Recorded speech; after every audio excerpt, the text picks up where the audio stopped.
ભાવનગર જિલ્લાની આશા વર્કર બહેનોએ સરકાર સામે વિરોધ માંડ્યો છે। કામનો સમય નિશ્ચિત કરવા, પગાર વધારવા સહિતની 16 જેટલી માંગણીઓને લઈને મહિલાઓ વિરોધ કરી રહી છે। આશા વર્કરોએ ટાગોર બાગથી કલેક્ટર કચેરી સુધી રેલી યોજી અને જિલ્લા કલેક્ટર કચેરીમાં આવેદનપત્ર આપીને રજૂઆત કરી। સરકાર દ્વારા અન્ય લાભ ન મળતા હોવાની પણ આશા વર્કરોની રાવ છે। સરકાર માંગ નહીં સ્વીકારે તો હડતાલ કરવાની ચીમકી ઉચ્ચારી છે।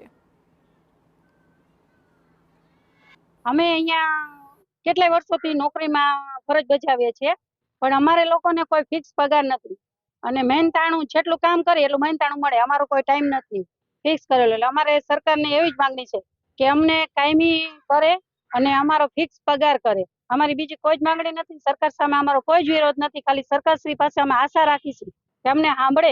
એક મૌન રેલીનું આયોજન કરેલું છે અને ત્યાં કલેક્ટર સાહેબને આવેદનપત્ર આપી અને આજે કલેક્ટર સાહેબ સાથે જે વાર્તાલાપ થાય તે કરી અને અહીંયા જાહેર કરી દેશું કે અમે આવતીકાલથી કદાચ